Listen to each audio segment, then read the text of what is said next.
Welcome. We are today meeting to discuss the issues relating to the future of mankind, which includes India and every other nation. Modern world is the world of technology, but pandemic, the COVID-19 has made all developed and developing and not so developed think about the future of mankind and whether technology can bear all this, technology can support all this, and can survival be assured. And hence the topic chosen today is technology, innovations, challenges and solutions in 2021 and beyond. While world has many dimensions, countries like America, even China, Russia, and many others in the Western world are considered developed and have large resources in terms of technology and know-how. India, though not so developed, is still a developing country trying to become a developed nation, does have some strengths and capabilities which we would like to consider whether these can present opportunities for Indian masses and India as a nation. These opportunities are mainly in the field of computer science, information technology, that is ITC, healthcare, spirituality, and all that makes happiness and survival an important part. Keeping this issue in the mind, the topic for discussion today is Cs&It-Path For India.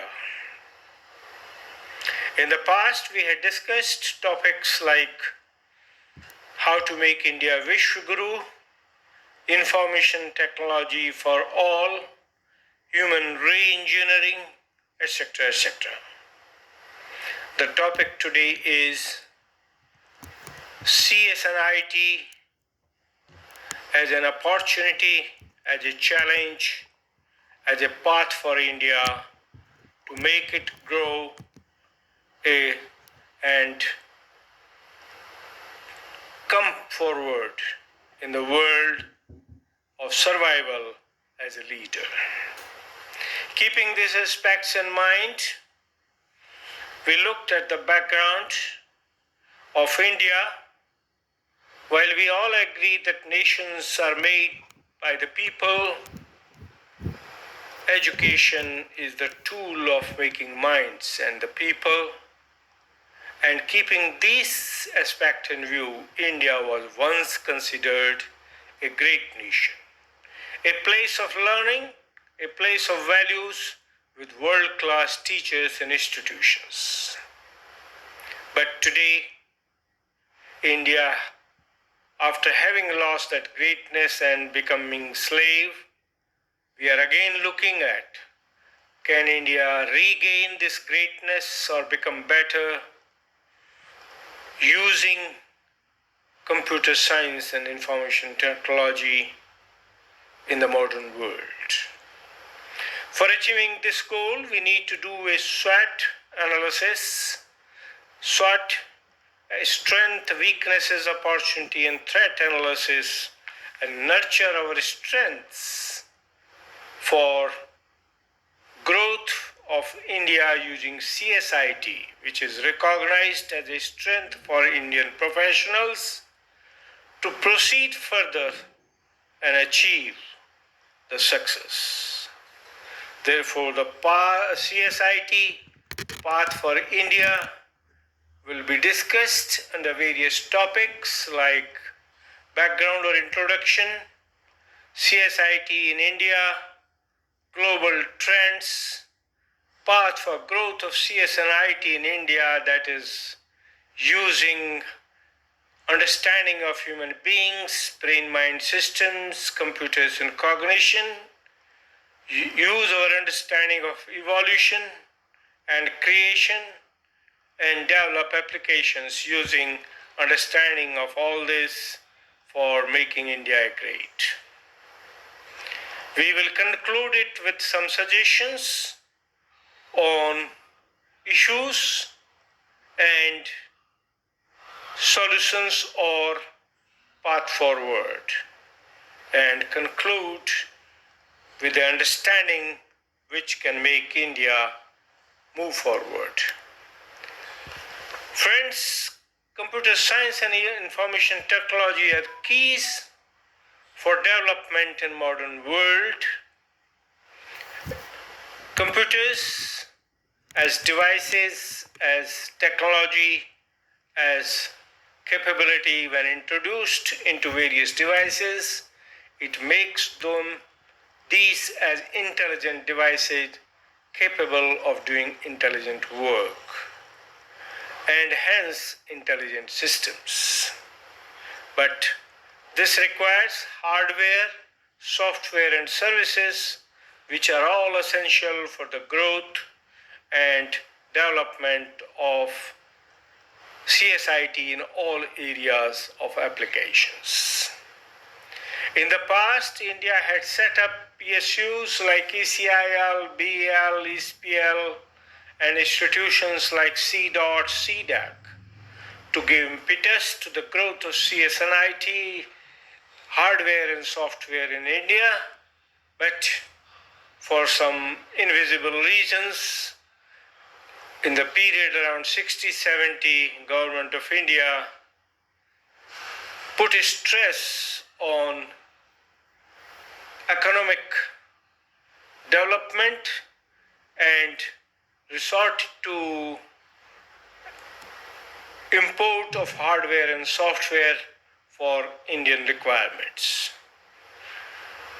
Therefore, even the organizations like LCINA, who earlier were supporting the cause of development of components and hardware in India, had to take back seat, and newer institutions came forward who supported the new approaches and new policies. This aspect made India weak in indigenous development, and today we have a situation where India depends for hardware and software on overseas solutions. However, in the world of politics, foreign affairs, for economic and defense respect and stability, strength with the state-of-the-art systems is considered essential. Therefore, dependence on overseas materials, solutions and servers, gateways, networks, clouds, which is the situation today, can act as a setback in times of conflict. Therefore, the need is to relook at our approach and select fast-forward ways to make India capable. For this, if we review the growth of CSIT in India, computers and IT in India basically made an entry through foreign writers, developers and solution providers, and Indian professionals.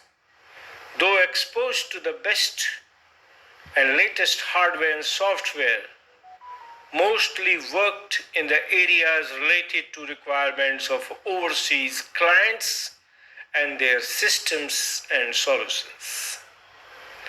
This created two types of environment in Indian CS&IT. First, Indian developers worked in India for overseas clients. Second, Indian experts worked overseas for projects for overseas clients. In both cases, the Indian manpower experts acted as resources for overseas projects and activities. Therefore, the major developments in Indian environment were training facilities for programmers, engineers, and experts for overseas clients in technologies and solutions needed by overseas clients. Even the research and development facility got tied with the overseas requirement or for developing experts for the overseas projects. Even our communication facilities like servers, clouds, gateways, all were designed, developed, and exist to facilitate development of those two needs, developing experts for overseas projects and our experts working overseas on overseas projects. Even Indian projects are mostly related to these two areas. If we look at the global trends, the stress today is on artificial intelligence, robotics, and intelligence systems, more or less in all areas of activities, which have now given impetus to machine learning, deep learning, etc. Therefore, some expert agencies have highlighted some key areas like augmented reality, virtual reality, mixed reality, enhanced reality or expanded reality, natural language generation and programming, speech recognition, virtual agents, machine learning, deep learning, self-learning, AI optimized hardware, decision management systems, robotic processes automation, text analytics and NLP, self-learning and decision-making systems, human programming and re-engineering, space-based systems, unmanned vehicles, intelligent war machines, robotic soldiers, digital twins, artificial modeling, cyber defense, knowledge workers, content creation, peer-to-peer networks, emotion recognition, image recognition, market automation, and post-corona education and healthcare, etc. Some of these have already happened and many will happen soon. Therefore, while artificial intelligence at the core and its sub-branches like machine learning and deep learning have put impetus on areas just mentioned like virtual reality, augmented reality, etc., the applications in healthcare, education, finance, communication, warfare open a new era in applications and developments in computer science and information technology. Keeping these aspects in mind, the path for growth of CSIT in India can be considered without